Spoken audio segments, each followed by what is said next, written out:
بسم اللہ الرحمن الرحیم۔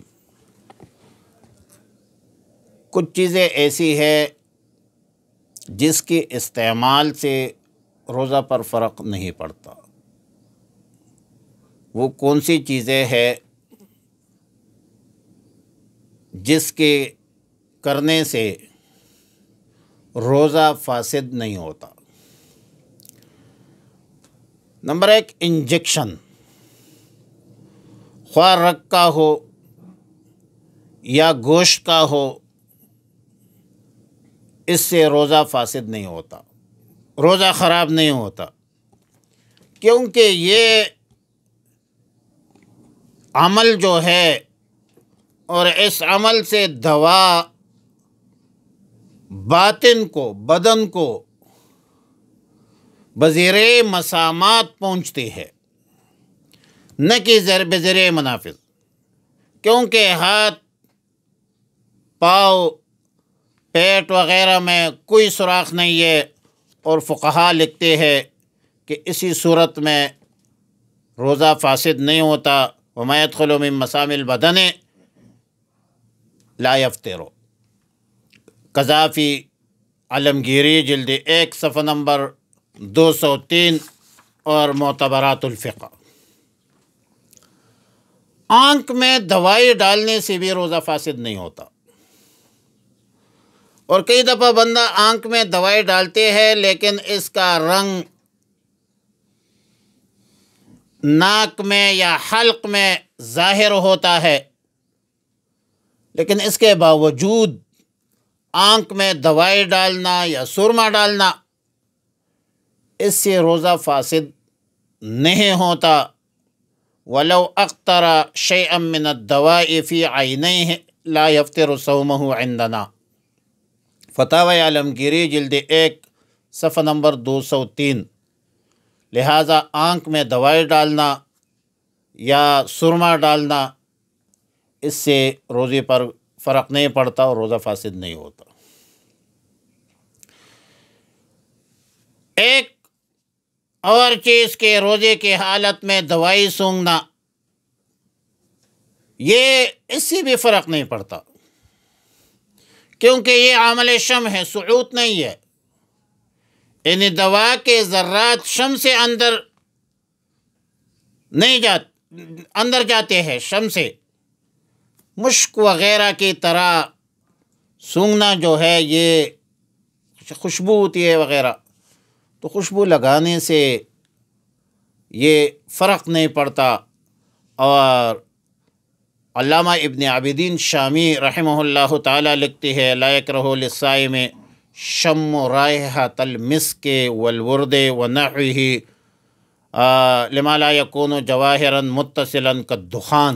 وہ تو کہتے ہیں کہ یہ دخان کی طرح ہے، دوئی کی طرح ہے، تو خوشبو لگانے سے بھی کوئی فرق نہیں پڑتا۔ زخم، ہاتھ میں زخم ہے، پاؤں میں زخم ہے، یا بدن کے کسی اور حصے میں، تو آپ پٹی کریں، اور تو اس سے بھی روزے میں کوئی فرق نہیں پڑتا۔ البتہ پیٹ میں اگر سوراخ ہو تو دوا داخل ہونے اور پیٹ میں پہنچنے کی صورت میں روزے کا فساد جو ہے وہ تو ظاہر ہے، لیکن ہاتھ پاؤں میں زخم ہے اور آپ اس کی مرہم پٹی وغیرہ کرتے ہیں، اس سے فرق نہیں پڑتا۔ ایک اور چیز کہ پانی میں غوطہ لگانے سے اگر منہ میں پانی داخل نہ ہو یا کان یا بدن میں ٹھنڈک محسوس نہ ہو، تو اس سے روزہ فاسد نہیں ہوتا۔ مسامات کے ذریعے سے اگر جسم ٹھنڈا ہوتا ہے تو وہ تو خیر ہے، لیکن کان کے ذریعے یا مطلب منہ کے ذریعے پانی اندر داخل ہو گیا تو روزہ فاسد ہو جائے گا۔ ایسے عمل سے اجتناب کرنا چاہیے۔ روزے کے حالت میں غوطہ لگانا، دریاؤں میں نہانا، اس عمل سے اجتناب مناسب ہے، بہتر ہے۔ ضروری نہیں ہے نفس غوطہ پر روزہ نہیں ٹوٹتا، لیکن اگر منہ میں یا کان میں پانی چلا جائے تو یقیناً پھر روزہ فاسد ہو جاتا ہے۔ او فاض الماء فدخل الماء ودخل الماء اذنہ وغیرہ ذالک، یہ الفاظ منقول ہے فتاوی تاتارخانیہ میں اور دیگر فتاووں میں۔ ایک اور چیز کہ روزے کی حالت میں ایک بندے کو احتلام ہو جائے تو یہ ایسا عمل ہے جو روزے کے منافی نہیں ہے، اس لیے روزے کی حالت میں احتلام ہو جانے سے روزے پر کوئی فرق نہیں پڑتا۔ فإن نام فاحتلم لم يفطر لقول علیہ الصلاۃ والسلام ثلاث لا یفطرن الصیام وغیرہ، یہ ہدایہ کی عبارت ہے جلد 1 صفحہ نمبر 199 کی۔ اسی طرح بعض لوگ رمضان میں ٹوتھ پیسٹ استعمال کرتے ہیں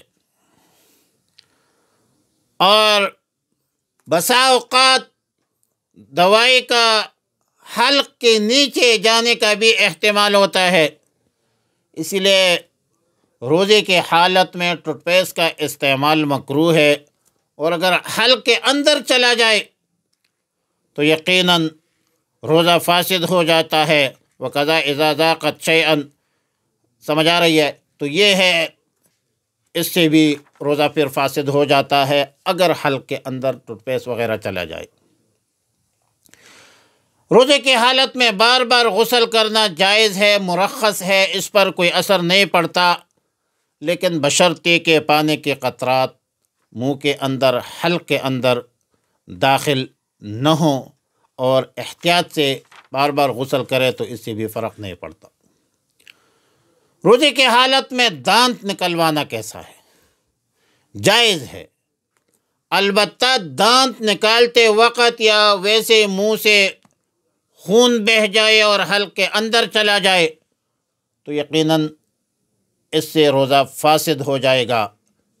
اور اذا خرج من البدن ودخل الحلق ان کان المغلبۃ، یہ لکھا ہے بحر الرائق میں، تو حلق کے اندر خون چلا گیا یا تو وہ پھر کام خراب ہو جائے گا، روزہ فاسد ہو جائے گا۔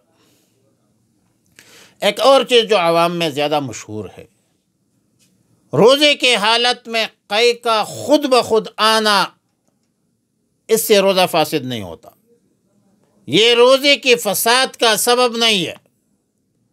ہاں اگر چنے کی مقدار یا اس سے زیادہ حصہ خوراک واپس چلا گیا، لوٹا دیا پیٹ کے اندر، تو یقیناً روزہ ٹوٹ جائے گا۔ البتہ جو ہے اندر نہیں گیا تو پھر اس پر روزہ فاسد نہیں ہوگا۔ اسی طرح روزے کے حالت میں مسواک کرنا بھی جائز ہے۔ ولا بأس بالسواک بالغداة والعشی للصائم لقول علیہ الصلاۃ والسلام، نبی علیہ الصلاۃ والسلام نے اجازت دی ہے، جس طرح کہ فی خلال السواک من غیر فصل کے الفاظ آئے ہیں۔ تو یہ ہدایہ نے لکھا ہے، جلد 2 صفحہ نمبر 103 ہے۔ اسی طرح روزے کے حالت میں بعض لوگوں کی نکسیر ہو جاتی ہے، تو نکسیر پھوٹنے سے بھی روزے پر کوئی فرق نہیں پڑتا، روزہ برقرار رہتا ہے۔ ہاں یہ بھی ہے کہ روزے کی حالت میں بچے کو دودھ پلانے سے بھی روزے پر کوئی فرق نہیں پڑتا۔ ایک ماں ہے اور وہ ماشاءاللہ بمشقت ہے، وہ تکلیف برداشت کرتی ہے، روزے بھی رکھتی ہے اور ماں بچے کو دودھ بھی پلاتی ہے، تو دودھ پلانے سے روزے پر کوئی فرق نہیں پڑتا۔ اس کے علاوہ دیگر مسائل، روزے کے حالت میں سر پر تیل لگانا، بے شک سر تیل جذب کرے لیکن روزے پر کوئی فرق نہیں پڑتا، اس طرح جس طرح پہلے میں نے گزارش کی، روزے کے حالت میں سرمے کا استعمال بھی جائز ہے۔ باقی اس حوالے سے کسی کا سوال ہو تو کمنٹ سیکشن میں سوال کیجئے، انشاءاللہ جواب ملے گا۔ وآخر دعوانا الحمدللہ رب العالمین۔